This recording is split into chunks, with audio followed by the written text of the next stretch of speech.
Hello, everyone. Thank you for joining us today. I'd like to give you a brief welcome before we get started. I'm Maya Elenevsky, the Events and Outreach Manager here at the Center for Contemplative Mind and Society. I'm excited to welcome you to our May Contemplative Practice webinar, Indigenous Contemplative Sciences, An Ethics of Belonging and Reconnection, with Yuria Celidwen. For the last 10 years, we have offered webinars about contemplative practices in higher education, and recently decided to expand webinars to speak to the broader relevance of practice to our lives beyond academia. These webinars intend to explore the relationship between contemplative practices and personal and social transformation, insight, and inspiration. We are so grateful to Yuria for offering practice for us today. Now I'd like to give you a little background about our presenter. Yuria Celidwen is a scholar of Indigenous, Nahua, and Maya descent from the highlands of Chiapas, Mexico. She works on the intersection of Indigenous and religious studies, cultural psychology, and contemplative science. Her doctoral research focuses on the experience of self-transcendence, ethics, and compassion across spiritual traditions. Her current research is specifically within Indigenous contemplative traditions. Her approach is interdisciplinary, conjoining reason and emotion, scientific inquiry, and contemplative practice.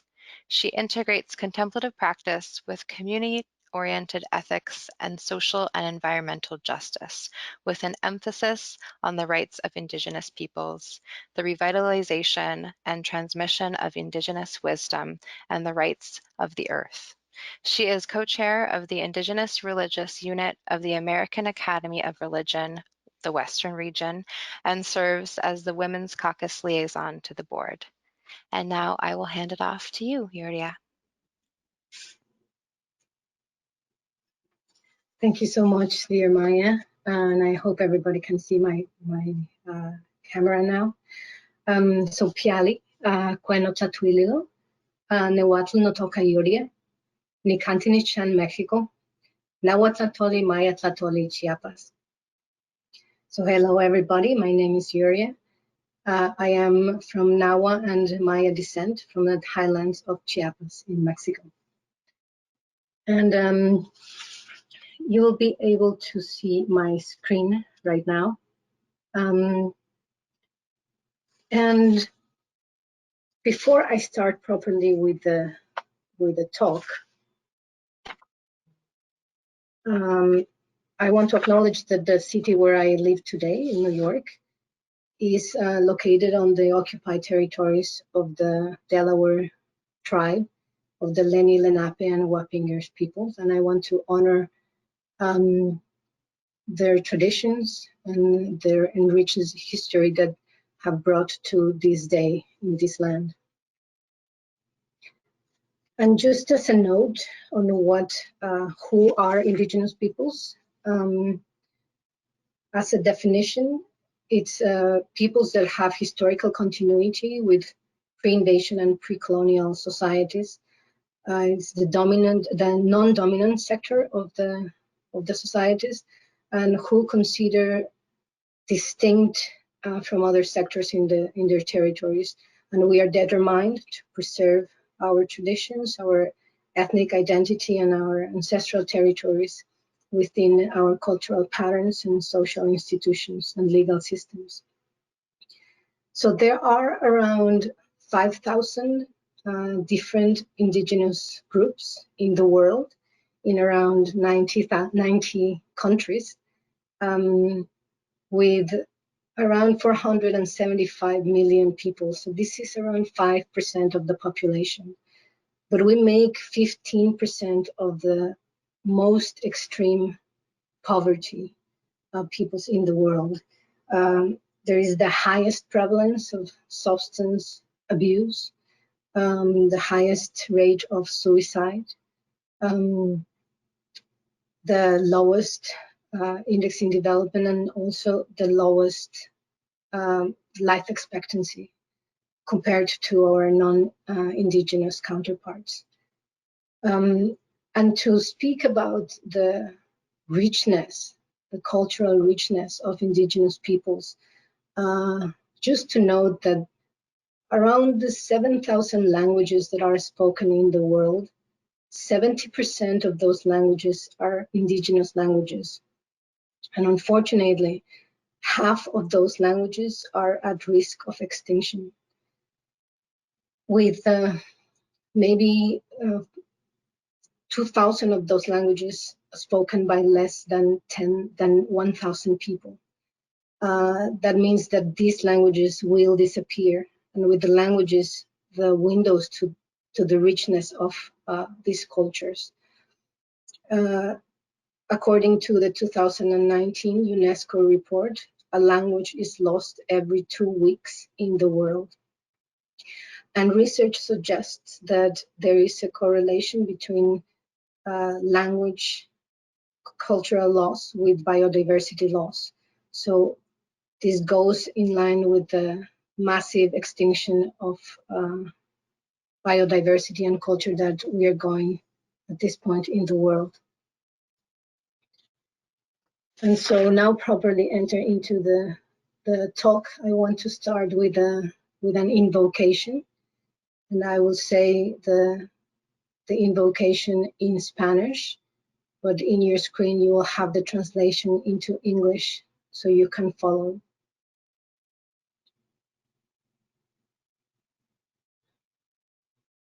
Lengua de mis abuelos, habla por mí. No me dejes mentir. No me permitas nunca ofrecer gato por liebre sobre los movimientos de mi sangre, sobre las variaciones de mi corazón. En ti confío, en tu sabiduría pulida por el tiempo, como el oro en pepita bajo el agua paciente del claro río. Permíteme dudar para creer. Permíteme encender unas palabras para caminar de noche. No me dejes hablar de lo que no he mirado, de lo que no he tocado con los ojos del alma, de lo que no he vivido, de lo que no he palpado, de lo que no he mordido. No permitas que salga por mi boca o mis dedos una música falsa. Una música que no haya viajado por el aire hasta tocar mi oreja. Una música que no haya tañido el arpa ciega de mi corazón. No me permitas zumbar en el vacío, como los abejorros ante el vidrio nocturno. No me permitas callar cuando sienta el peligro o cuando encuentre oro. Nunca un verso. Permíteme insistir. Que no haya despepitado la almeja oscura de mi corazón.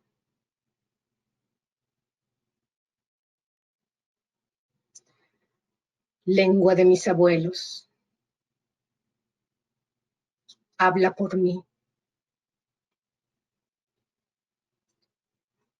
No me dejes faltarte.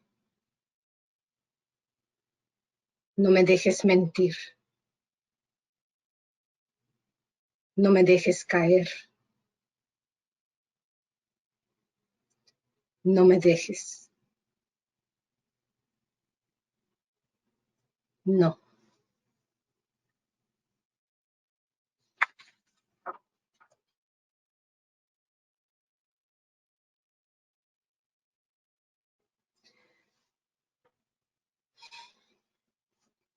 So this talk today is going to be divided in 4 parts.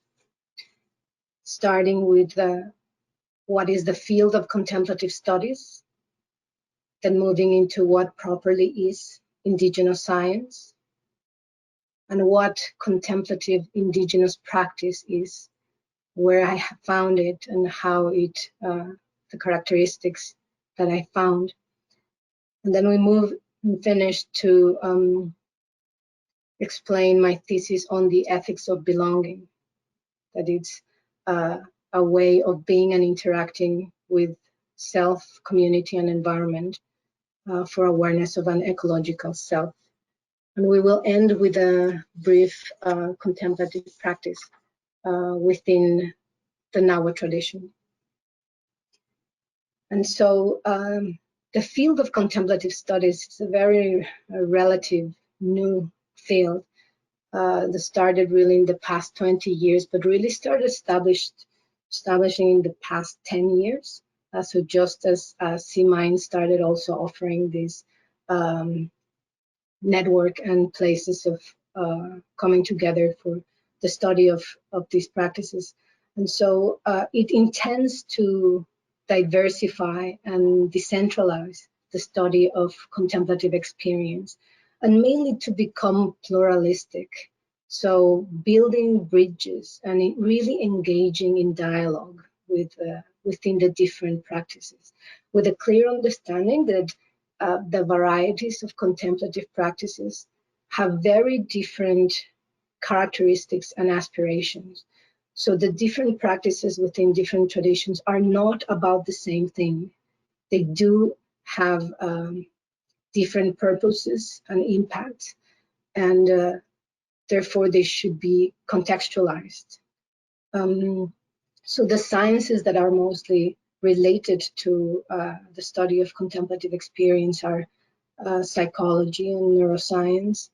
And in many ways, the field of religious studies has a lot to contribute in this practice, in this field. And of course, pedagogy, which is bringing these practices into higher education, for which C-Mind is the hub.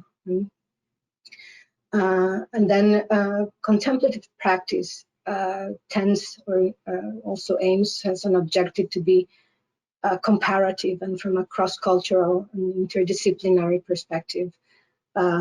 It's a more descriptive, objective practice that's contextualized.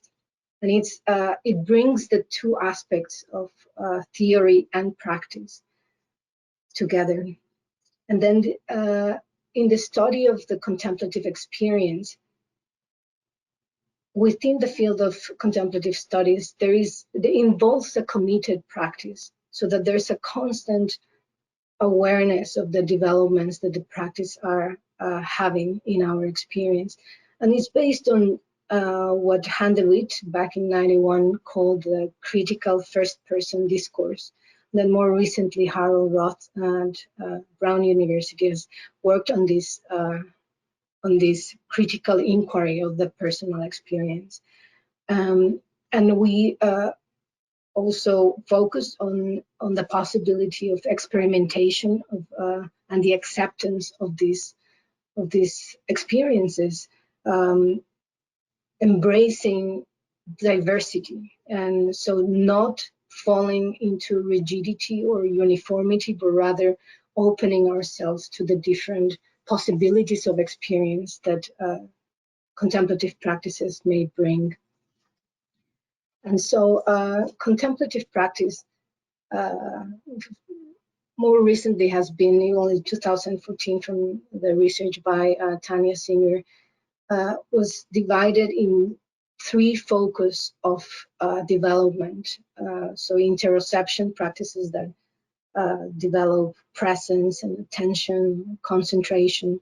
So merely mostly awareness of experience, from which we can get self-regulation from observing our senses or our sensory input, our emotional experience, and then the cognitive awareness that comes from that, the insight that develops from that.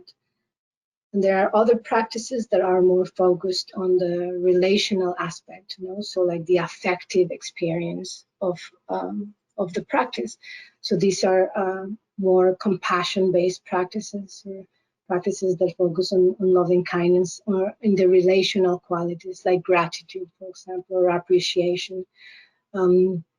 Practices that bring inspiration from benefactors. And then there's a third one that's developing our abilities of perspective taking, or otherwise also called mentalizing, or theory of mind, which is understanding where other people's experience is, or where they are coming from. So also very relational practices. And I would add to those a very critical aspect of the practice, which is the development of an ethical way of being, like an ecological awareness. So the practices help us to understand what is the story that we are following, both at the individual level and as a collective level. So what are the stories that we live by? And so what are the impact that these stories have in our bodies, in our somatic experience, and in our psychologies, and how this also impacts in the cultural level. So from that, we can then develop this center of ethical purpose or ethical meaning, and invariably this will bring us or inspire us to stand against the systems of oppression and injustice that have historically brought marginalized communities to the constant state of abuse that we see today, and that we find it constantly happening within Indigenous communities. So the practice in general will develop a deeper sense or awareness of self, but also of others, and how we relate with the world. Like, then what is our responsibility towards the world? What's our social role? And from there, from finding that understanding, we find our social purpose, we find our meaning, and we find a much clearer sense of connection and a sense of belonging to place and community. So this sounds really wonderful, but as in any other field that's developing, there are some concerns that we need to take in account. Mainly, I see that there has been a very notable lack of representation. Many contemplative traditions are not really included in the studies. There's a centrality of Buddhist-based practices. But also these practices have been very largely secularized and decontextualized. So they have brought out of the collective experience into just an individual experience. And they're mainly also used for intervention, so like medicalized approaches, which have created what John Wellwood has called the spiritual bypassing, like an escapism or avoidance of getting involved also in society and in our own responsibility. And also what Miles Neal has called very pointedly mindfulness, like a very easy feeling, but with very little profound nourishment. And so these the concerns are also that these practices and these studies have privileged the weird groups. And this is from Henrik Hein and Norenzayan, the research that call weird groups the Western, educated, industrialized, rich, and of democratic origin, like the United States, that emphasize race and class. So practices that are mostly for white communities and middle and upper class. So they create breaches again. So rather than breaches, not bridges. access to these practices. And what Harold Roth and Louis Comgiati have called cognitive imperialism and spiritual colonialism. So just perpetuating the same oppressive systems that have gone historically. And so to that, I will also add the spiritual consumerism, really just finding different experience to just using them as commodities or banalities. And these practices also have become corporatized. So right now, the mindfulness movement is an industry.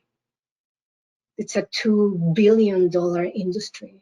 So we have to also see what the impact of these concerns and take them in account so that we can move forward and really create a field that becomes inclusive and diverse.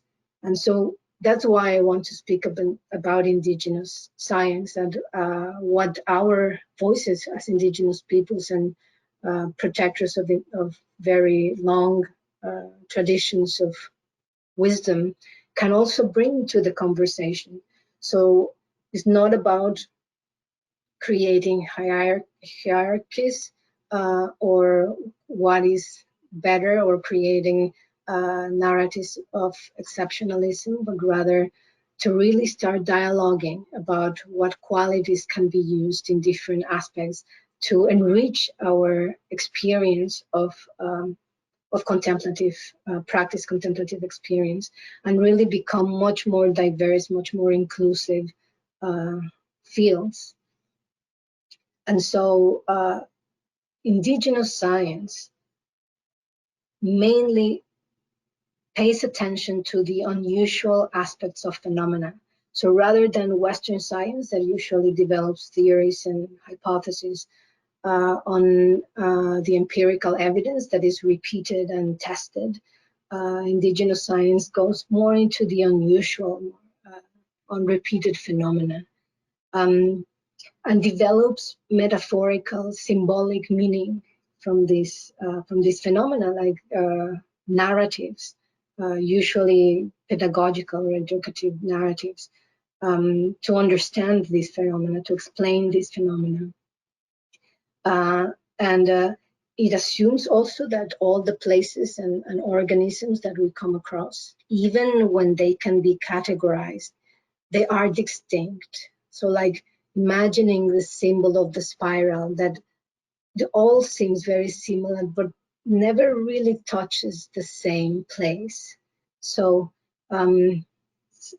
symbolically, that explains Indigenous science in a way. And it's a very ecological way of knowing, meaning that it considers the needs of the whole community and includes non-human organisms or beings, and also the geographical characteristics of the spaces. Like Gregory Cajete, the Tewa scholar, has called the human mind is an extension of nature.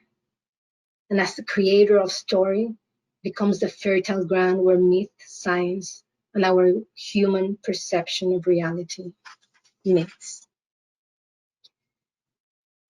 And now Indigenous contemplative practice I have observed that has three aspects. It has a place of initiation in which the structure of identity is disturbed. And there's a search, like a restlessness for a lookout for balance. And it enters into a place of liminality, in which the importance of community or communitas, what Victor Turner has called communitas, is crucial, because it is within the collective that we find again our place, the restructure of identity, our social responsibility, a place of belonging. And these communities are larger communities within vast space of ecological awareness. And then finally is the return, like a renewed sense of community, renewed sense of self, embodied experience. So these practices have been are easily observed in rituals, and there are rituals of divination, funerary rites, dance, arts. There's also, of course, the story. Like Indigenous peoples are profound, very skillful storytellers of individual and cultural narratives. And there's a relation as well of how origin stories create our own individual story. And then the ceremonial part of the practices, like pilgrimages, like dance, like music, that are embodied experiences that mimic nature and culture. So this part is very important to notice, that humans mimic these natural structures. So the cycles of nature are mimicked into the human experience, and then the psychic experience, human psychic experience, is projected onto nature. So by having these understandings and embodied vessels of community, we understand our cultural environment, and then our natural environment, and then the social conventions and that we live in. So it's these are practices that emphasize our emotional experience, as if we are integrated with them in vast webs of relations, connections, resilience, and we find thriving for our individuals and for our communities, and then to the larger ecosystem. And so from that is where I come with this thesis of the ethics of belonging and connection, which is a system of integration that implies a sense of order, like cosmic order, in a renewed sense of purpose. Like we find meaning, we find belonging into our community. So we aim for an adaptive flux, like we are characters that are flexible, that are moving in a cohesive relational unity. So most of our practices are based on these relational qualities, living relational qualities. So we committed, we have an ethos of relating and interconnecting. So this brings a very emphasized sense of social and ecological responsibility to ourselves, but then to our community and to the landscape. So land, language, and community, they all come together. And we have a commitment to the interrelationships in a very inclusive and interactive, almost mythical, magical, religious experience of the world, or perspective of the world. So we aim to have a collective self-control, you know, like we are based on the emphasis or the importance is about the community, the collective, and being part of something much larger than ourselves. And as we move now into the practice, I'm going to ask you to please find a comfortable position and allow yourselves to rest from the screen.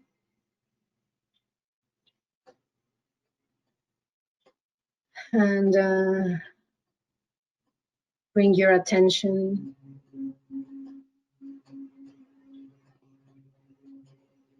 to the breath.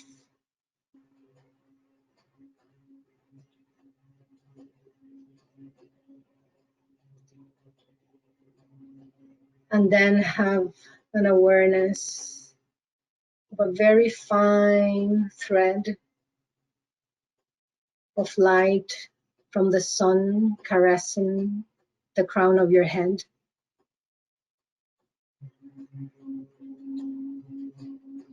Allow your eyes to rest, knowing that you are in a space that is safe. It's a place of reverence, and it's a place of connection, first within yourself and then with a larger community.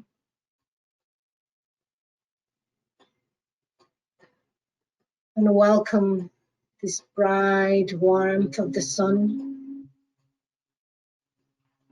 entering from the crown of your head down into your throat and reaching your heart, where very gently meets with your constant breath.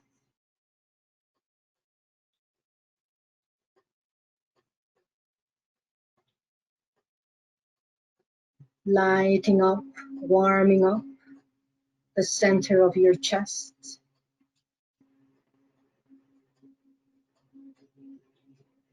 Deep within the fire of your heart.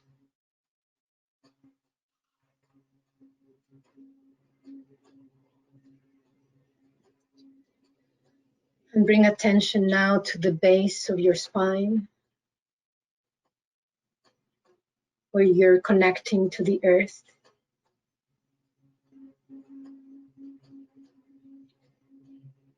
And feel that sense of safety, and reliability, and groundedness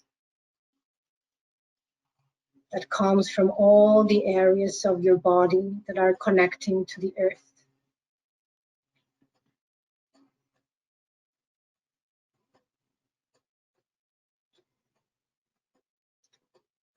Find the earth opening, welcoming you into her space.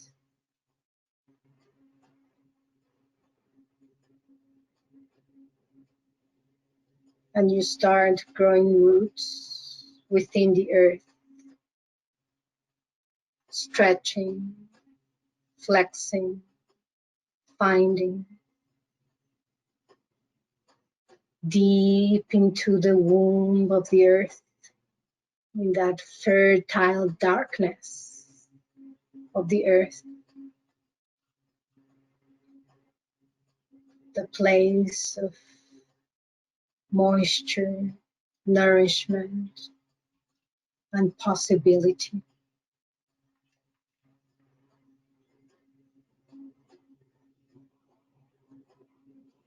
The place where the earth opens her abundance and offers you the medicine from the depths of the earth that you slowly bring up and up into your roots, into the base of your spine, back to meet into your heart.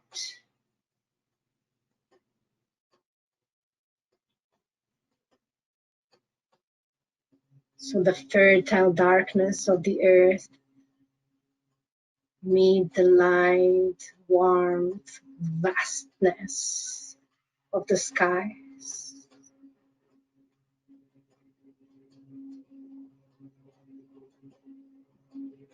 Finding balance deep within your heart.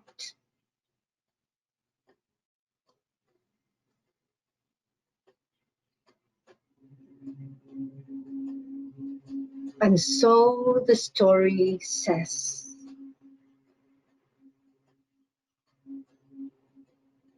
that before the world came to be, the feathered serpent god Quetzalcoatl and his twin counterpart, the smoking mirror Tezcatlipoca, They teared the earth goddess in two to make the earth and create the skies.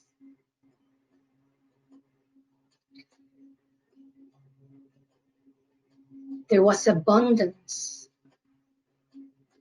on the surface of the earth, but there were no humans yet. So Quetzalcoatl went to the Mictlan, to the land of the dead. And arriving there, told the Lord of Dead to give him the precious bones to make the new people to roam on earth. But Mictlantecutli, as a good trickster, said, sure, at good timing, play my conch and go around the 4 directions, and I'll give you the bones. But the conch had no shells. But the brother worms told Quetzalcoatl not to worry, they would come to his aid. So they came and made the holes. And then the sister bees came as well and went inside the conch, playing the shell and creating a humming, vast sound that even today can be sensed if listened carefully around the cosmic space. So Mictlantecutli had no option but giving the bones. And after some discussion of having or not having the bones, Quetzalcoatl took the bones back into the Temuanchan, the land of life. And there he gave the bones to the snake mother goddess, Quilatzisihuacoatl Tlazolteotl, the woman of our flesh. The goddess put the bones in her earth cauldron, her earth womb, and ground the bones to ashes.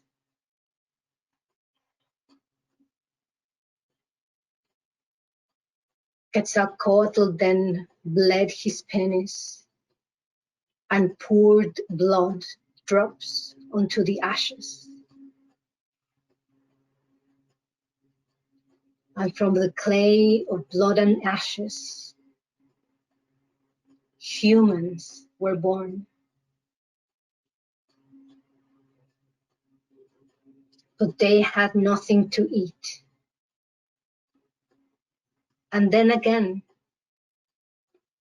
the sister ant came to tell about the secret sacred place, the Tonacatepetl, the mountain of our sustenance. And Quetzalcoatl, the god, went to get the maize from the caves of this mountain to bring them for the humans.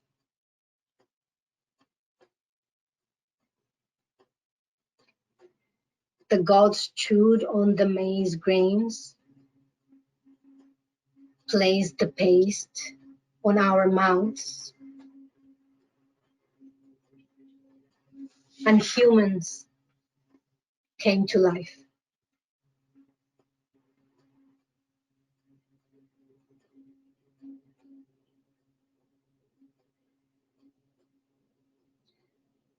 Kanel amo ni canto senchan in tlaltikpak. Kasan achitzinka. Kasan kualachik. Kasan titotonioka. San Ipalcinco, Titishimatiko, Intotekurio, Canelumpa Tosenchan, Umpa Tosen Populiuyan, Umpa Tlatlapatlaoa, Kaoichen Onkis.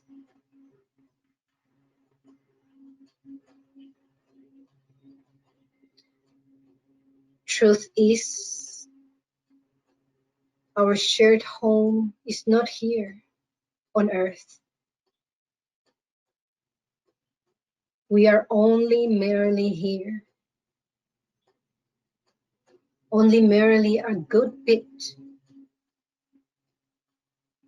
only merely we warm here. Merely in this place we come to know ourselves in our divinity. Truth is, our shared home is there, where we are to be consumed. There, where the earth is widened, where we become one.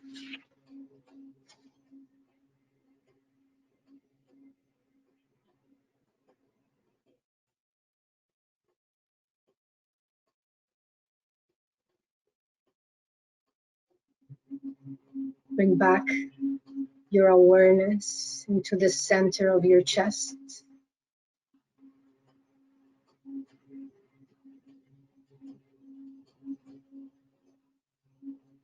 And make a note of the rhythm of your breath.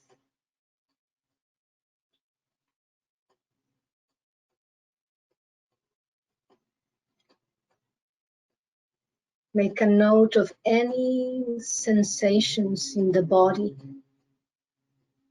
arising and dissipating.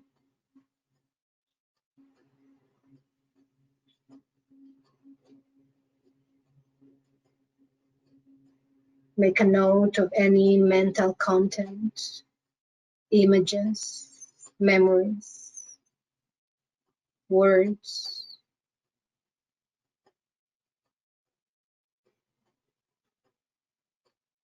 And allow for any emotion to fully arise and be present.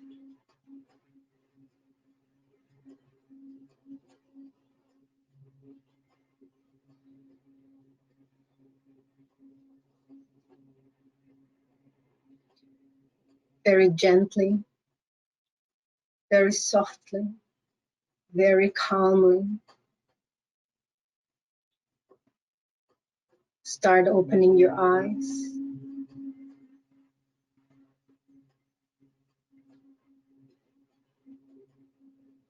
Eyes open, ears open, nose open, mouth open, sphincters open, and let all the light softly pulse onto the surface of the earth.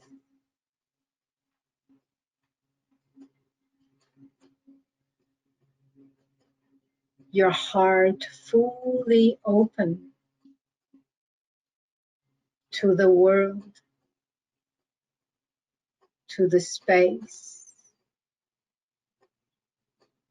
where you belong.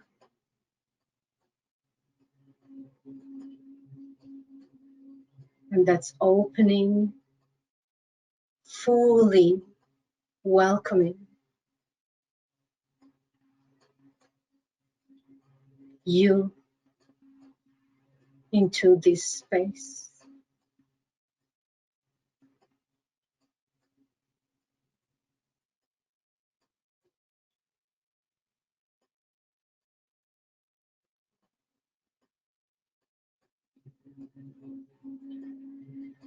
Stay present in that full experience of belonging,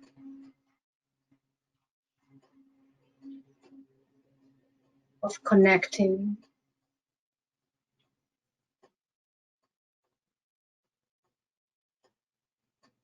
of being.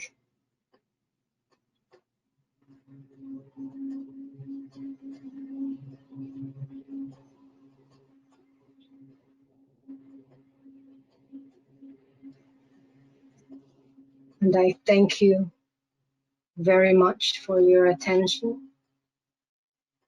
Tlazokamati, Hokolawal. Gracias. And thank you. Thank you so much, Yuria. I wish you could see my face right now because I'm smiling so much. That was just a really wonderful presentation, and thank you. So as Yuria said, we'd like to welcome questions and reflections at this point, and those can be entered in the question section of your control panel. I have seen some things coming in, so we'll get started, but please feel free to continue entering questions.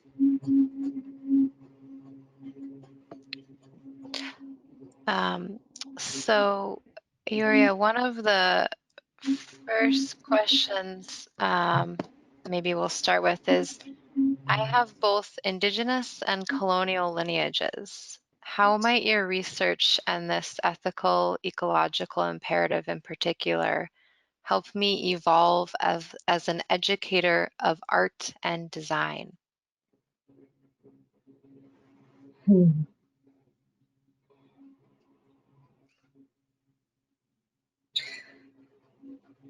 So we are living, fortunately, in a time of bridging differences, of bringing together contrasting apparent opposites in conjunction, into union, in the lookout for balance. So we realize we are not either one or the other, but we are a multiplicity. And embracing that multiplicity also enriches our experience. We become more fully aware of how vulnerable we are and how important it is to truly go deeper into the meaning and that experiences that we carry, intergenerational experiences that we carry. Necessarily, this awareness will only bring a more deeper sense of compassion, because we realize the suffering that has been created and perpetuated onto ourselves and onto others, blindly and consciously, continuously. And so with this sense of awareness, we have the possibility to make this story meaningful, even when it's stories of sorrow and of pain. So when we truly share those stories, we become more truthful, we become more real humans, and we embrace also in more real open spaces the experiences of others. So at this point, we both have, everyone would have these both sides, and we should embrace these sides, the lights and the shadows, the brightness and the darkness. That's what creates our fuller experience. And it's not about creating shame or creating blame, assigning blame, but rather moving forward, how these experiences of this richness of who we are, where we find our identities, create or recreate a new narrative, a narrative that's based on communal experiences or collaboration, gentle, kinder ways of being. So independently of what would be our manifestation of these understandings of our sense of self or identity, they will find, all these experiences will find ways of expression and manifestation from that larger sense of embracing reality as it is. Thank you. The next question is, what would you feel is the key to invoking nourishment through spiritual practice? The key to invoking nourishment. Mm-hmm.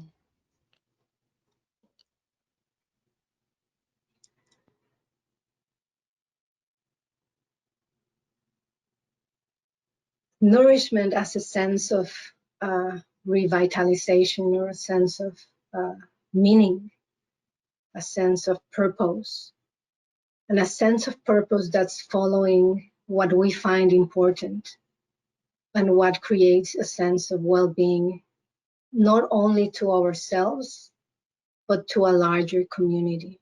And I think this is fundamental. And that's why I was adding that part of having an ecological or ethical understanding of these practices. Because it is about finding the sense of purpose from being in action, in engagement, in dialogue with the whole system, with the whole community. And then we will find that purpose, we will find that enthusiasm, that sense of vibrancy, that sense of awe, when we find that truth that finds where we find meaning, when we find that we are contributing for all others to have access to creative expressions and to thriving possibilities of being. So the key meaning would be finding purpose, finding meaning within your collective collaboration, and following that gradual path, constant process of becoming, never achieving, but rather always becoming, always with that clarity of beings in process, imperfect beings in process of awakening. Yeah, that's beautiful. I think so. The next question I'm going to ask, I think you have certainly touched on in some of your other responses, but perhaps even in a more practical manner, what first steps would you recommend for a white male or white person to integrate these ideas into a practice? So we are always happy to have allies that are respectfully curious about our worlds, and to engage in this committed process, of transforming our society into a place of true equity and understanding. So first of all, I would approach any kind of tradition and culture from a place of respect, curiosity, and respect, but always within a context and with a clear purpose in mind. So not as a recreational activity or entertainment, so not to fall in cultural appropriation, but rather truly find within the whole tradition, like the philosophies and the ways of knowing, what is it that we are finding? What is it that is speaking to us, that where we are finding that nourishment? And get involved with those traditions, ask questions, experience, come close, approach, befriend,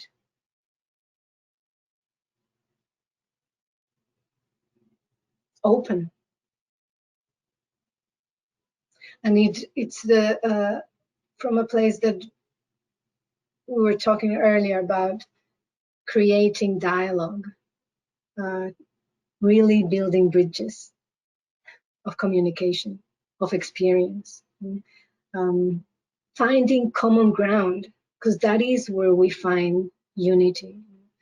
We find diversity or richness from finding the common ground within our particularities and within our contexts. Finding that in the end, we're all having a human experience. And so we can learn and we can enrich, we can expand our very narrow limits of conditioning, breaking those, stretching those limits to really embrace other ways of knowing and of being in the world.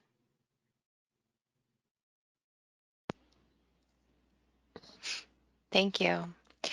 There are a lot of questions, and it is difficult to go through them all.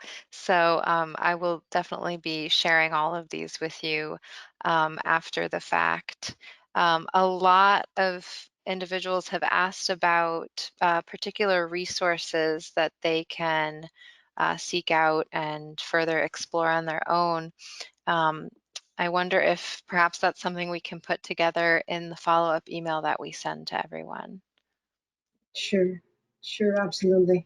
And of course, the practice that I offered today is within one of the 5,000 different traditions that exist in the world, which is just like, it just fills me with awe and wonder of the richness that we have available in the world, but that we have not yet found the voices to share them with us.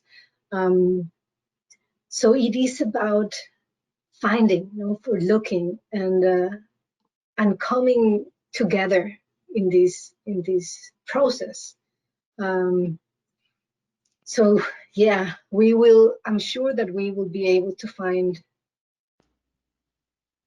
voices and resources and stories all over the world, and that's our aim. We are looking to embrace and to bring as many voices into the conversation, to really listen, to really open up to all these profoundly beautiful ways of seeing the world, of the human experience, and to bring this sense of reverence, this sense of sacredness, even of just the fact that we are alive and expressing our experience in these ways. Thank you so much. That feels like a beautiful way to close the session for today. Like I said, there were many more questions, and I'm so happy to share them with you afterwards. So thank you again, Yuria, for sharing this with us, and thank you everyone for joining us today. Just a brief reminder that this recording has been recorded and we will put it up on the website soon. Our webinars are made possible by your support. So we really encourage you to make a donation of any size if you are able to. And I'm actually going to just send you a quick link to that for convenience in the chat. Again, thank you, Yuria, and thank you everyone for being with us today. It was such a pleasure. Thank you, everybody, for your openness and attention. Be well.